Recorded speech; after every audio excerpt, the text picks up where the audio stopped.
Sige, agad nyo na dito yan, oh. Dahan-dahan lang, ha? Dahan-dahan lang, baka may mabasa kayo sa loob, ha? Ikukulong mo ang lalaki mo para lang mahalin ka? It's pathetic. Kung tinikom niyo yung bibig niyo, di sana hindi ako napilitang gawin to. Ginawa ko lamang yon dahil ayokong makita ang anak ko na parang pulubing nanlilimos ng pag-ibig. Darating din ang panahon, mamahalin din ako ni Machete. Kukumbinsihin ko siya na ako ang para sa kanya, hindi sa Aguinaya. Ma'am Harla, ano pong gagawin namin? Ikulong niyo na yung statwa. O, ikulong yung statwa, oh.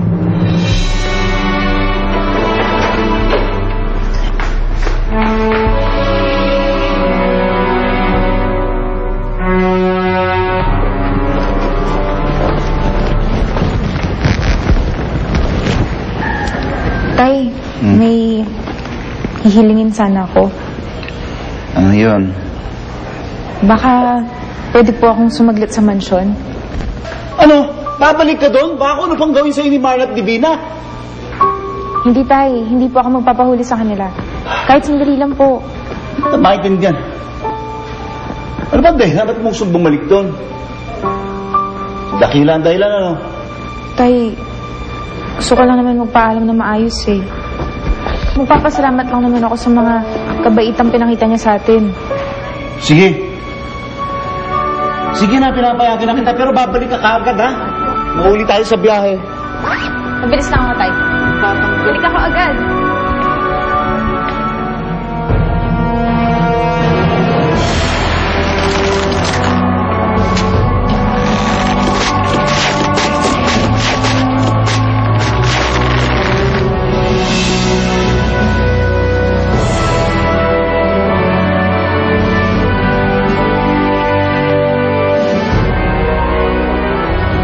Candy.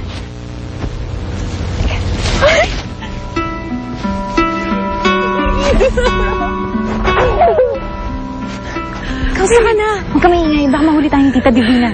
Kamusta ka na? Ikaw, kamusta na? Si Mang Carlos kasama mo ba? Kamusta na siya? Hindi ko siya kasama. Nakatira kami kay Sir Xander ngayon. Okay lang kami. Ay, grabe. Ibig sabihin, nakatira kayo sa iisang bubong lang? Kapal talaga ng pesla ko, pero winner ka na, winner. Ano ka ba? Hindi ka na sa iniisip mo. Candy, nandiyan ba si Dakila? Aba, bakit mo tinatanong? Medyo malansa ang amoy dito, ha? Pero, alam mo nung nawala ka, hinahanap ka rin niya. Talaga? Nag-aalala siya sa amin ni Itay? Nakikilig ka? Tulungan mo ko. Kailangan ko makausap si Dakila. Siyempre. Talaga, tutulungan mo ko. Oo naman. Right side mo. Nandiyan ba si Tita Divina?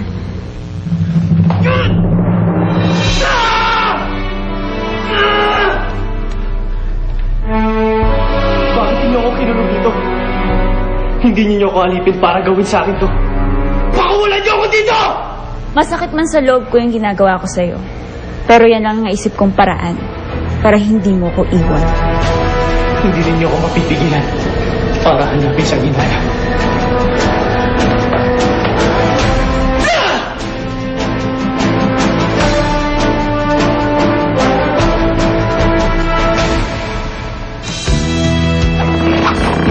Siya ang mantala na nakapagpahiwalay noon kay Machete at Aguinaya.